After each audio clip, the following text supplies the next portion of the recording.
सुंदर दिवसाच्या सुंदर शुभेच्छा मंडळी. एका आदर्श गृहिणीसारखी सकाळी अंघोळ करून येऊन घराला झाडझूड केली आणि मग मी लागली स्वयंपाकाला, म्हणजेच टिफिन बनवायच्या तयारीला. ते वाक्य तुम्ही ऐकलंय का, बेमौसम बरसात?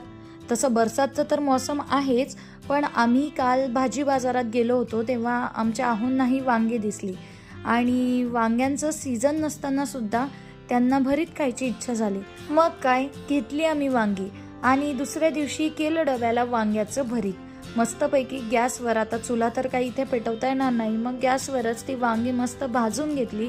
त्या वांग्यांची अशी साल काढली आणि सगळ्यात महत्त्वाचं, ती वांगी आधी चेक केली की त्यात अळी वगैरे आहे का. आणि या दिवसात सुद्धा आम्हाला खूप छान वांगी भेटली, त्यात अळी वगैरे काहीच नव्हती आणि बियाही जास्त नव्हत्या. मग बनवलं मी माझ्या खानदेशी स्टाईलने भरीत.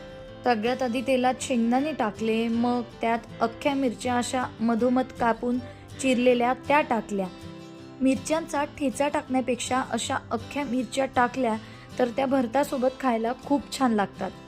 आणि सोबतच अख्ख्या लसणाच्या पाकळ्या, त्याही जेव्हा भरीत खाताना दाताखाली येतात तेव्हा खूप छान लागतात. आणि मग कांद्याची पात टाकली, तिला कच्ची पक्की परतवून घेतली. कच्ची पक्की यासाठी की जर आपण कांद्याची पात किंवा हे वांग्याचं भरीत जास्त शिजवलं तर त्याची एवढी चव लागत नाही, ते थोडं कचवटच बरं लागतं. आणि मस्त तयार झालं झणझणीत भरीत.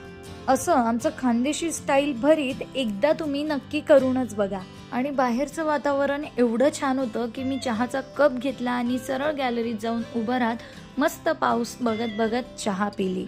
या व्लॉगमध्ये एवढंच मंडळी, भेटूया पुढच्या व्लॉगमध्ये. राधे राधे.